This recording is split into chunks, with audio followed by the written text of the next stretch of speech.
नमस्कार दोस्तों, स्वामी coaching classes के ऑनलाइन प्लेटफॉर्म पर साथियों आप सभी का हार्दिक स्वागत है। साथियों यहाँ पर हम राजस्थान हिस्ट्री के बारे में चर्चा करेंगे। साथियों 20 महत्वपूर्ण प्रश्न रहने वाले हैं। साथियों तो यहाँ पर हम चर्चा करेंगे साथियों प्रश्न संख्या 1 के बारे में। साथियों यहाँ पर प्रश्न संख्या 1 दे रखा है कि राजगुरु, दानगुरु, हालगुरु एवं परम गुरु नामक उपाधियाँ किस शासक को प्रदान की गई थी। तो यहाँ पर साथियों 4 ऑप्शन दे रखे हैं आप सभी के सामने। साथियों यहाँ पर ए ऑप्शन है साथियों बप्पा रावल, राणा सांगा, राणा हमीर और राणा हमीर, राणा कुंभा और राणा हमीर।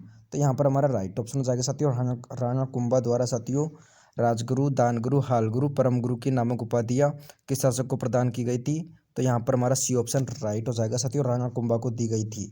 नेक्स्ट प्रश्न साथियों यहाँ पर प्रश्न संख्या 2 के बारे में चर्चा करेंगे। साथियों निम्नलिखित में से किस शासनकाल में मेवाड़ भीलकोर का गठन किया गया था। साथियों यहाँ पर हमारा प्रश्न संख्या 2 में पूछा गया है कि मेवाड़ भीलकोर का गठन कब कब किसके द्वारा किया गया था। तो यहाँ पर साथियों 4 ऑप्शन दे रखे आप सभी के सामने, जगत सिंह द्वितीय, उदय सिंह, सरदार सिंह, भीम सिंह। तो हमारा राइट ऑप्शन हो जाएगा साथियों सरदार सिंह के समय मेवाड़ भीलकोर का गठन किया गया था। साथियों नेक्स्ट प्रश्न बनता है यहाँ पर हमारा 1585 में मेवाड़। साथियों 1585 में महाराणा प्रताप ने किससे अपनी नई राजधानी बनाया था। साथियों यहाँ पर महाराणा प्रताप से संबंधित महत्वपूर्ण प्रश्न है। साथियों यह 1585 में महाराणा प्रताप ने अपनी राजधानी किसे बनाया था। तो यहाँ पर राइट ऑप्शन हो जाएगा साथियों चावंड को बनाया था। साथियों महात्मा गांधी ने किसको बनाया था, चावंड को। साथियों जो कि वेरी इंपॉर्टेंट है, यह प्रश्न अभी पूछा गया था साथियों हाल के एग्जाम में। नेक्स्ट प्रश्न साथियों यहाँ पर जालोर में अलाउद्दीन का समकालीन शासक कौन था। साथियों यहाँ पर जालोर के शासक की बात की जा रही है। तो यहाँ जालोर में अलाउद्दीन खिलजी के जो समकालीन शासक कौन था साथियों गद्दी पर। तो यहाँ पर हमारे 4 ऑप्शन दे रखे साथियों, विसल देव था, कानड़ देव था, या शीतल देव था, या महलक देव था। तो हमारा राइट ऑप्शन हो जाएगा साथियों जालोर में अलाउद्दीन खिलजी के समकालीन कौन था, कानड़ देव चौहान था। साथियों तो साथियों नेक्स्ट प्रश्न साथियों यहाँ पर प्रश्न संख्या 5 की चर्चा की जा रही है। निम्नलिखित में से किस ग्रंथ से रणथंभौर के चौहान शासकों की जानकारी प्राप्त होती है। तो साथियों रणथंभौर के जो चौहान शासक है उनके बारे में किस ग्रंथ से जानकारी प्राप्त होती है। तो यहाँ पर साथियों ए ऑप्शन दे रखा है अमीर महाकाव्य के अनुसार। अमीर महाकाव्य में राज रत्नाकर, पृथ्वीराज विजयी, नासिल उल उमरा। तो यहाँ हमारा राइट ऑप्शन हो जाएगा साथियों अमीर महाकाव्य के अंदर साथियों दे रखी है रणथंभौर के जो चौहान शासक है उनकी जानकारी किससे संबंधित है साथियों, अमीर महाकाव्य में। नेक्स्ट साथियों यहाँ पर प्रश्न संख्या 6। साथियों प्रश्न संख्या 6 में दे रखा है राजस्थान के किस क्षेत्र में डाबी और जीवनी सामंतों की श्रेणियां प्रचलित थी। साथियों राजस्थान की कौन से क्षेत्र में डाबी और जीवन सामंतीय श्रेणी प्रचलित थी। उदयपुर के अंदर, जैसलमेर के अंदर, कोटा के अंदर, मारवाड़ के अंदर। तो यहाँ पर हमारा राइट ऑप्शन हो जाएगा साथियों जैसलमेर के अंदर डाबी और जीवनी सामंतों की श्रेणियां प्रचलित थी। नेक्स्ट साथियों यहाँ पर प्रश्न संख्या 7, किस वर्ष नागौर दरबार का आयोजन किया गया था। साथियों नागौर जो दरबार का आयोजन किस वर्ष किया गया था, 1557, 1570 में, 1572 में, 1583 में। तो साथियों यहाँ पर नागौर दरबार की बात की जा रही है अकबर के शासनकाल के समय के। साथियों अकबर के शासनकाल 1570 में लगा था साथियों नागौर दरबार। इसमें साथियों संत दादू दयाल को आमंत्रित किया गया था भगवंत दास के माध्यम से। साथियों नेक्स्ट साथियों यहाँ पर निम्नलिखित में से किस शासक ने स्वभूमि ध्वंस की नीति का अनुसरण किया था। साथियों निम्न वह कौन सा शासक था जिसने स्वभूमि ध्वंस की नीति का अनुसरण किया था, राणा सांगा था, या राणा कुंभा था, या चंद्रसेन था, या महाराणा प्रताप। तो यहाँ पर हमारा राइट ऑप्शन हो जाएगा साथियों महाराणा प्रताप ने स्वभूमि ध्वंस की नीति का अनुसरण किया था। नेक्स्ट साथियों यहाँ पर प्रश्न संख्या वेरी इंपॉर्टेंट है। यह प्रश्न भी साथियों एग्जाम की दृष्टि से 12 कोटड़ी नामक सामंती व्यवस्था का प्रचलन राजस्थान के किस जिले में था। तो साथियों यहाँ पर दे रखा है 4 ऑप्शन दे रखे हैं, आमेर के अंदर, मेवाड़, बीकानेर, मारवाड़। तो साथियों यहाँ पर आमेर के अंदर 12 कोटड़ी के नाम से जाना जाता है साथियों आमेर को, आमेर रियासत को, जो कि जयपुर के अंदर पड़ती है साथियों। नेक्स्ट साथियों प्रश्न संख्या 10, कर्नल जेम्स टोड ने किस शासक को राठौड़ों का यूलिसेस कहा है।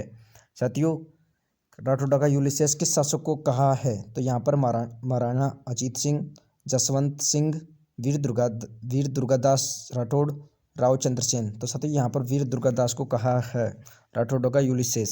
साथियों कर्नल जेम्स टोड को घोड़े वाले बाबे का नाम से जाना जाता है।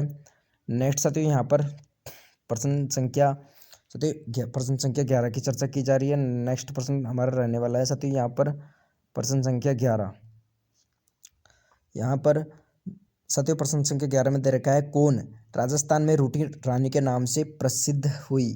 साथियों यहाँ पर पूछा गया है कि राजस्थान में कौन सी रानी रोटी रानी के नाम से प्रसिद्ध हुई थी। तो यहाँ पर कोडम दे या चंपा दे या जेतल दे या उमा दे। तो यहाँ पर हमारा राइट ऑप्शन हो जाएगा साथियों रोटी रानी के नाम से उमा दे को जाना जाता है। नेक्स्ट साथियों यहाँ पर राजस्थान में मोटा राजा उदय सिंह के नाम से प्रसिद्ध हुआ था। सूर सिंह, गज सिंह, जसवंत सिंह, उदय सिंह। तो यहाँ पर साथियों मोटा राजा के नाम से किसे जाना जाता है, प्रसिद्ध है उदय सिंह को नाम से जाना जाता है। आमेर के राजा भारमल ने अकबर की अधीनता कब स्वीकार की थी। साथियों यह प्रश्न वेरी इंपॉर्टेंट है एग्जाम की दृष्टि से। आमेर के राजा भारमल ने अकबर की अधीनता कब स्वीकार की थी, 1557, 1560, 1562 या 1566। तो हमारा यहाँ पर साथियों राइट ऑप्शन हो जाएगा साथियों आमेर के राजा भारमल ने अकबर की अधीनता 1562 में स्वीकार की थी। नेक्स्ट साथियों यहाँ पर प्रश्न संख्या 14। मेवाड़ के सिंहासन पर राणा सांगा का राज्य अभिषेक कब हुआ था। साथियों जो मेवाड़ के जो सिंहासन पर राणा सांगा का राज्य अभिषेक कब हुआ था, 1508, 1509, 1510, 1511। तो यहाँ पर 1509 के अंदर साथियों मेवाड़ के सिंहासन पर राणा सांगा का राज्याभिषेक हुआ था। साथियों प्रश्न संख्या यहाँ पर 15 दे रखा है, जैसा कि किस विद्वान के अनुसार राजपूतों की उत्पत्ति किससे मानी जाती है, अग्निकुंड से हुई है। साथियों किस विद्वान के अनुसार राजपूतों की उत्पत्ति अग्निकुंड से हुई है। कवि चंद्रवरदाय के अनुसार साथियों राजपूतों की उत्पत्ति किससे हुई है, अग्निकुंड से हुई है चंद्रवरदाय के अनुसार। नेक्स्ट साथियों यहाँ पर प्रश्न संख्या 15 की बात की जा रही है, 16 की। यहाँ पर प्रश्न संख्या 16 में दे रखा है साथियों हल्दीघाटी का युद्ध अकबर और महाराणा प्रताप के बीच किस वर्ष लड़ा गया था। साथियों यह महत्वपूर्ण युद्ध है हल्दीघाटी का, जो अकबर और महाराणा प्रताप के बीच कब लड़ा गया था साथियों। तो यहाँ पर हमारा राइट ऑप्शन हो जाएगा साथियों 1576 में हल्दीघाटी का युद्ध लड़ा गया था अकबर और महाराणा प्रताप के मध्य। साथियों यह भी इंपॉर्टेंट है कि तुंगा का युद्ध किस वर्ष लड़ा गया था। साथियों 1787 में तुंगा का युद्ध लड़ा गया था। कब लड़ा गया था, 1787 ईस्वी में लड़ा गया था तुंगा का युद्ध। नेक्स्ट साथियों यहाँ पर प्रश्न संख्या 18। किस गुर्जर प्रतिहार शासक ने अपनी राजधानी मेड़ता बनाई थी। साथियों किस गुर्जर प्रतिहार शासक ने अपनी राजधानी मेड़ता बनाई थी। साथियों यह आपको कमेंट बॉक्स के अंदर बताना है। साथियों भोजराज प्रथम ने बनाई थी या वत्सराज प्रथम ने या देवराज या नागभट्ट प्रथम ने। साथियों आपको कमेंट करके बताना है इसके अंदर साथियों कौन सा ऑप्शन राइट होगा। नेक्स्ट साथियों यहाँ पर प्रश्न संख्या 19। सन 1303 ईस्वी में अलाउद्दीन ने चित्तौड़ पर विजय प्राप्त करने के पश्चात साथियों चित्तौड़ का नाम क्या रखा था। साथियों 1303 ईस्वी में चित्तौड़ पर किसका आक्रमण हुआ था, अलाउद्दीन खिलजी का। तो यहाँ पर साथियों उसका नाम बदलकर क्या रखा गया था, खिजराबाद रखा गया था साथियों, और जालौर का जलालाबाद रखा गया था। नेक्स्ट साथियों यहाँ पर प्रश्न संख्या 20 की बात की जा रही है। साथियों निम्नलिखित में से कौन महाराणा प्रताप के पथ प्रदर्शक थे। साथियों निम्नलिखित में से कौन महाराणा प्रताप के पथ प्रदर्शक थे, मालदेव, अमर सिंह राठौड़, राव चंद्रसेन या उदय सिंह। तो हमारा राइट ऑप्शन हो जाएगा साथियों राव चंद्रसेन को महाराणा प्रताप के पथ प्रदर्शक माने जाते हैं। साथियों यहाँ पर हमारे 20 महत्वपूर्ण प्रश्न साथियों आपके कितने परसेंट सही है साथियों कमेंट करके बताना है, और आपको साथियों हमारे साथ बने रहना है साथियों। और कमेंट करके बताइए आपको वीडियो कैसी लगी है, और चैनल को सब्सक्राइब करना है और अधिक से अधिक शेयर करना साथियों। ऐसी वीडियो पाने के लिए साथियों हमारे साथ बने रहिए। धन्यवाद।